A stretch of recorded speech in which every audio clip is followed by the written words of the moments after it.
Quand tu arrives à la branche, là, je veux voir une Virtoune qui démarre. À 69 ans, Mario Luracci ressent toujours le même frisson lorsqu'il regarde ses voltigeurs. Même si les années passant, J'aurais aimé la mise à l'arbre. le maître de la cascade équestre réfrène ses ardeurs. On regarde la technique, on arrive à les faire. Parce que du point de vue physique, j'ai pas de souci de ce côté-là.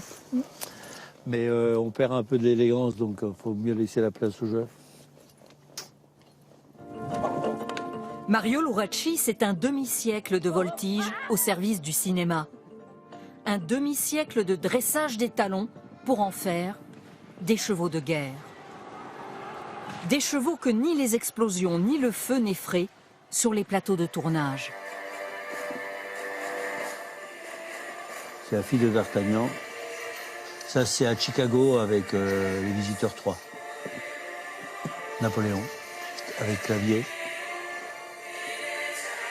500 films au total.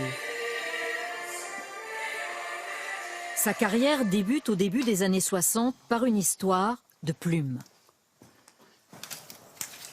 Je ne cherchais pas la cascade au début. Moi, je voulais vivre comme un Indien et puis j'ai laissé pousser la vie. Une passion pour les Indiens qui le mène à 18 ans au cheval, puis à l'art du dressage. Le cheval, ça vous ouvre les portes entières du monde entier. Mais absolument. Ça m'a ouvert la porte de la famille royale à Londres, de Cheikh Mohammed, des très grands parfois qui sont inapprochables.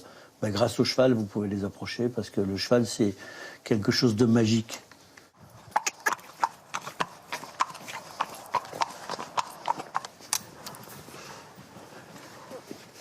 Non, non, non, non. Voilà. Ça, c'est une des premières choses que j'apprends à un poulain.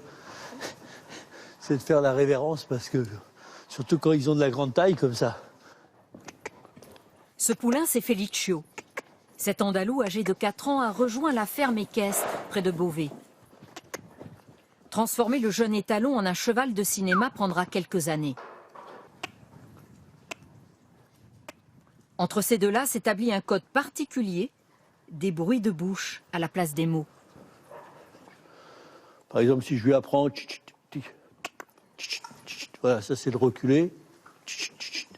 Voilà, comme ça. Je veux tourner, je veux fléchir. Bien, bien.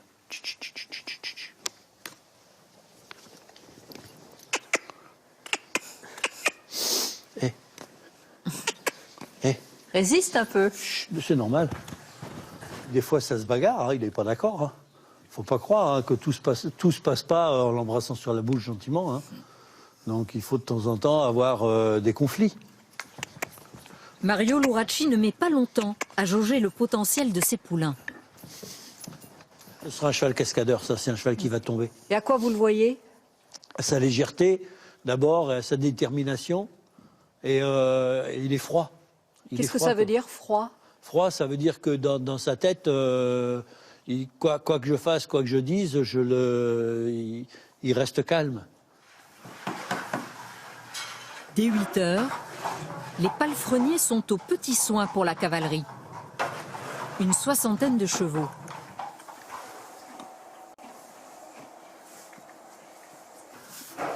Un passage rapide de l'écuyer en chef qui nous entraîne dans les combles.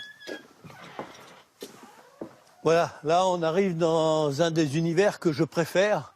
C'est toute ma partie sellerie. Parce que ce que j'aime là-dedans, c'est d'abord le matériel.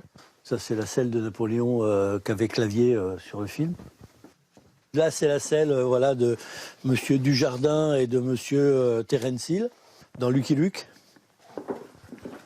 Une mémoire cinématographique intacte et un souci de la vérité historique.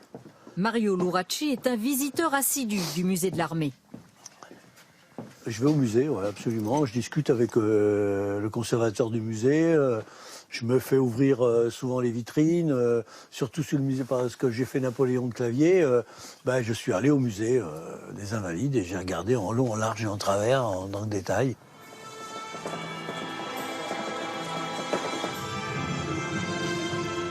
À la suite de Mario, la relève est là. Ce cow-boy, c'est Marco, son fils de 15 ans. Père et fils ont monté un numéro lors du dernier salon du cheval. Et là, tu écartes tes bras, toi, quand il est comme ça, là. Laisse tomber les jambes. Laisse tomber les jambes. Malgré sa renommée, le dresseur n'est pas épargné par la crise du cinéma ni par la concurrence étrangère, meilleur marché. Les scènes de spectacle sont désormais plus nombreuses que les plateaux de tournage. Mais les prouesses des chevaux restent époustouflantes.